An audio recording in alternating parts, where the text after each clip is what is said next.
Something is shifting beneath the surface, and most people in America have no idea it's happening. Dubai, ranked as the world's second safest country, is now facing safety concerns. Let that sink in for a moment. Not a war-torn nation, not a country under sanctions, not a place the media has spent years demonizing. One of the most stable, most strategically positioned, most economically sophisticated cities on the planet is being talked about in the same breath as instability. That tells you something, not about Dubai, but about the world we are now living in. When the pillars of the new global order start to show cracks, when the places that were supposed to represent the future of safe capital, safe travel, and safe governance begin to wobble, you have to ask yourself, what does this mean for the broader architecture of global power? Because nothing happens in isolation, not anymore. The world's second safest country and a place ranked just behind tiny Andorra on the Global Safety Index, a country that scored 84.5 out of 100 on Numbeo's 2025 Safety Index, is now under active missile and drone attack. And most Americans sitting at home right now have absolutely no idea how deep this story goes or what it actually means for the world they are living in.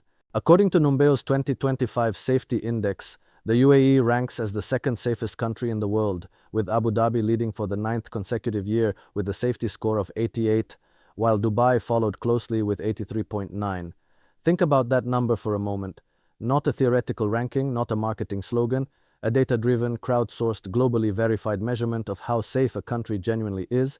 And this country, this beacon of stability, order, and modernity, is now being hit with ballistic missiles and drones in what is shaping up to be one of the most consequential military escalations of the 21st century. On 28 February 2026, Israel and the United States began a series of strikes against Iran, targeting the country's leadership, security forces, nuclear program, and missile sites, with the stated aim of inducing regime change in Iran. And when that happened, when that decision was made in Washington and Jerusalem, the ripple effects didn't stay contained.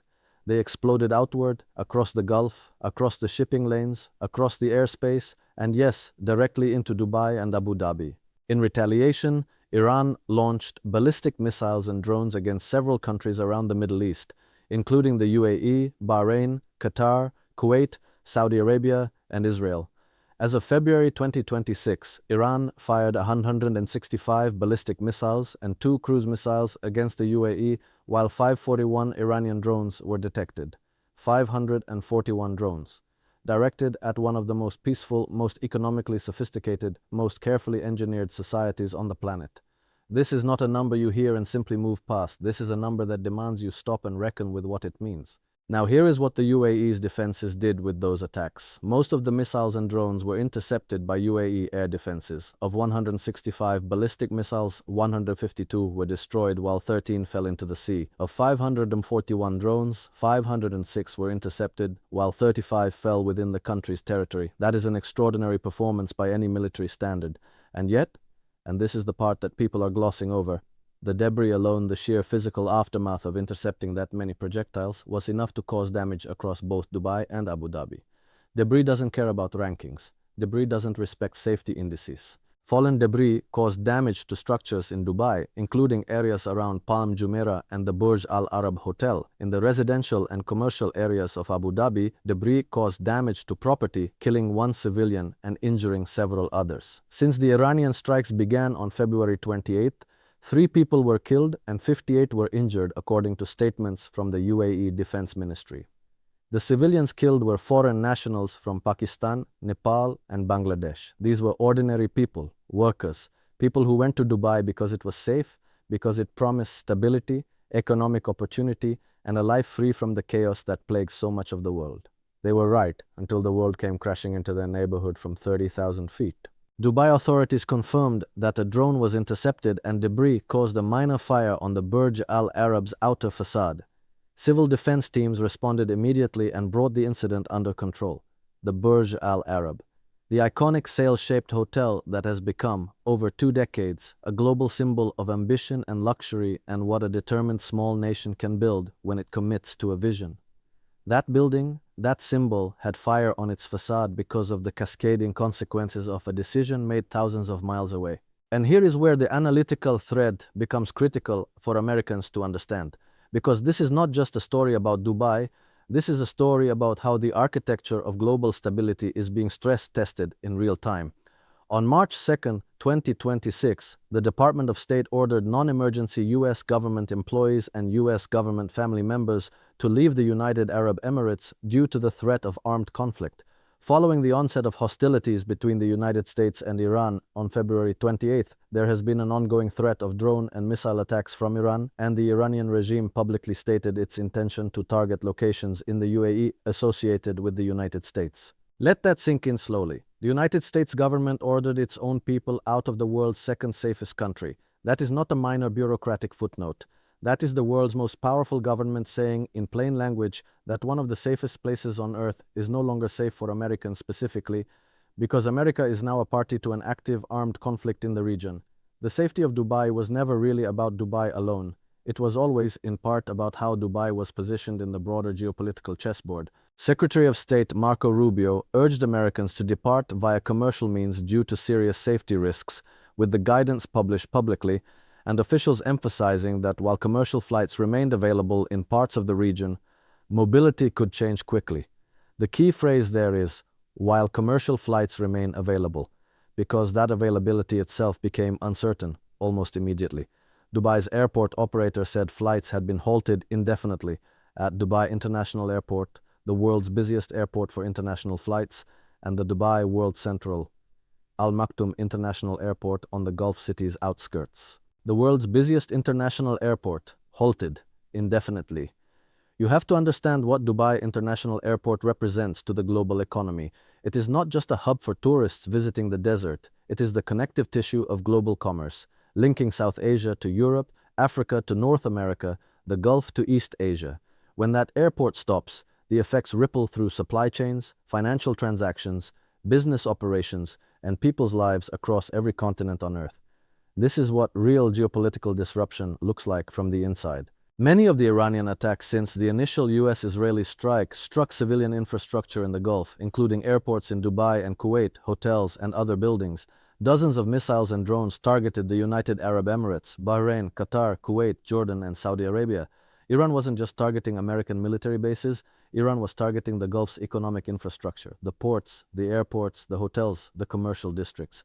This was a message being sent not just to Washington and Tel Aviv, but to the entire Gulf region that had quietly, carefully allowed itself to be positioned as a host for American military power. According to the IRGC, Al Dhafra Air Base in the UAE was among the US military facilities targeted, along with Al Udeid Air Base in Qatar, Al Salem Air Base in Kuwait, and the US Naval Base in Bahrain. The UAE hosts a significant American military presence. This is something that many Western tourists visiting Dubai's gleaming malls and artificial islands are either unaware of or choose not to think about. But that military relationship, that strategic alignment, is precisely what made the UAE a target in Iran's retaliatory doctrine. The extraordinary safety of Dubai as a civilian environment was never entirely separable from the military and geopolitical commitments of the nation that built it. And this brings us to something that deserves serious reflection. The UAE built one of the most sophisticated safety and security infrastructures in the world. Cities like Dubai and Abu Dhabi use advanced technologies like facial recognition, AI cameras, predictive crime modeling, and smart patrol drones, with strict, transparent, and consistently enforced legal frameworks that deter crime across all demographics. This is a nation that engineered safety with extraordinary intentionality. The results were real. The UAE has one of the lowest crime rates in the world with a score of 13.1 and one of the lowest rates of homicide, according to the UN Office on Drugs and Crime. A 2021 Georgetown University study found 98.5% of women reporting a sense of security, the highest proportion ever recorded globally. These were not accidental achievements. They were the product of decades of deliberate governance, investment, and social engineering. Dubai built itself into a place that the rest of the world envied. A place that attracted millionaires, entrepreneurs, families, and workers from over 200 nationalities, all seeking the one thing that money can buy when a government is serious about providing it, which is peace of mind.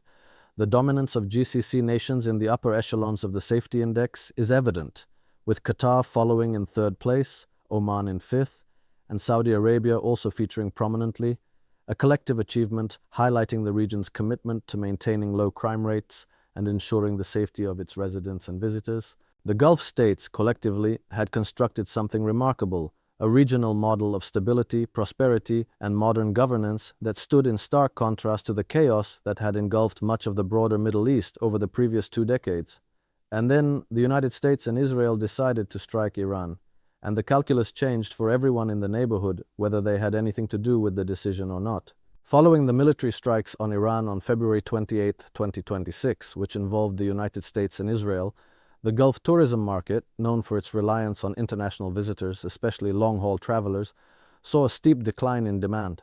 Business trips and leisure tourism both felt the ripple effect immediately, while others opted for alternative destinations outside the Gulf region.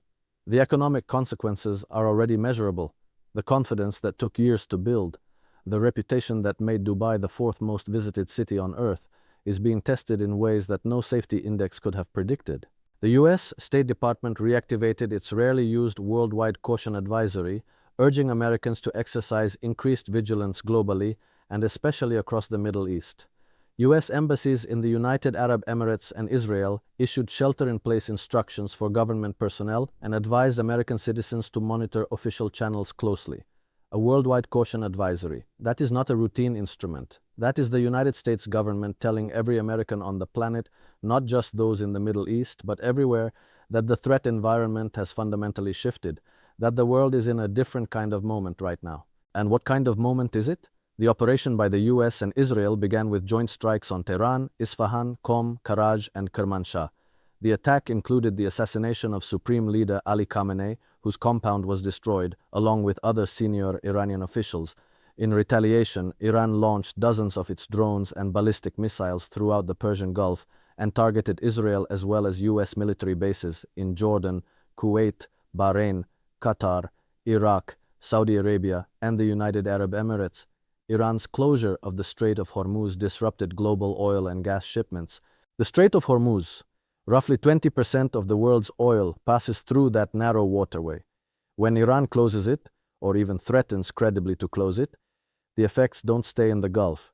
They travel instantly to gas stations in Ohio, to heating bills in Minnesota, to freight costs for goods moving across the American economy.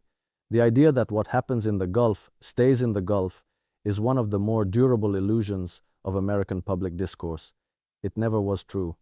And right now, with the world's busiest international airport shut down and the world's most important oil shipping lane under active threat, that illusion is harder to maintain than ever. Due to the volatile security situation in the region and military strikes in the UAE, the Australian government raised its level of advice to do not travel. The UAE airspace may open or close at short notice, impacting flights at Dubai and Abu Dhabi airports. Retaliatory strikes are occurring across the Middle East region, and military conflict in the region may result in widespread movement restrictions and other travel disruptions. Multiple governments, not just the United States but Australia, the United Kingdom, and others across Europe, simultaneously upgraded their guidance and told their citizens to reconsider or abandon travel to the region. This kind of coordinated advisory response is itself a signal. It means the intelligence picture being shared among allied governments is serious enough that no one is willing to leave their citizens in place without explicit warning. What we are watching, in real time, is the collision between two realities that Americans rarely think about together. The first reality is the genuine, documented, evidence-backed safety of the UAE as a domestic environment, a country that built one of the most orderly, peaceful, and well-governed societies in human history over a remarkably short period of time. The second reality is that no country, however well-governed internally, is immune from the external shockwaves of the broader geopolitical order collapsing around it. Though the UAE remains one of the most stable and economically prosperous countries in the region, it is not immune to the broader geopolitical issues affecting the Middle East. That sentence, buried in a travel advisory article, contains a truth that should reorient how Americans think about global stability. The UAE didn't become unsafe because of anything the UAE did wrong. Its governance didn't fail. Its police force didn't become corrupt. Its social fabric didn't unravel. What happened is that the nation-states around it entered into an open military conflict, and the consequences of that conflict do not respect borders or safety rankings. This is the lesson that geography teaches over and over throughout human history, and that powerful nations sitting far from the battlefield often forget until the moment they can no longer afford to. The UAE had attracted more millionaires even as it remained the safest country despite regional war, a headline that tells you everything about what Dubai represented to the global investor class. That headline captured a moment, a belief, a calculation that many of the world's wealthiest and most mobile people had made, that the Gulf, and specifically the UAE, had engineered its way to a kind of permanent stability, that the combination of wealth, governance, technology, and strategic diplomacy had created a sanctuary from the chaos that defines so much of the rest of the world. That calculation is now being revised, not abandoned, but revised. Officials from the UAE condemned the attacks by Iran, calling them a flagrant violation of national sovereignty and international law, while stating the country has a right to protect itself and its civilians. Following the ongoing attacks by Iran, the UAE closed its embassy in Tehran and withdrew its ambassador and all diplomatic staff. The UAE's diplomatic response was swift and clear. This is a country that understands the language of geopolitics and knows how to communicate within it. But the withdrawal of an ambassador, the closing of an embassy, is also an acknowledgement that a threshold has been crossed, that the relationship between these two neighbors, always complicated, always carrying the weight of sectarian and strategic tensions, has now entered a fundamentally different phase. This is the story behind the story of Dubai's safety concerns. It is not a story about crime, it is not a story about social decay or governance failure, it is a story about the limits of what any nation, no matter how intelligently governed, no matter how technologically sophisticated, no matter how carefully positioned, can control when the tectonic plates of great power politics begin to shift beneath its feet. The world's second safest country is under attack, and the attack came not from within, but from the outside, from a conflict that the UAE did not start and did not choose, but cannot escape.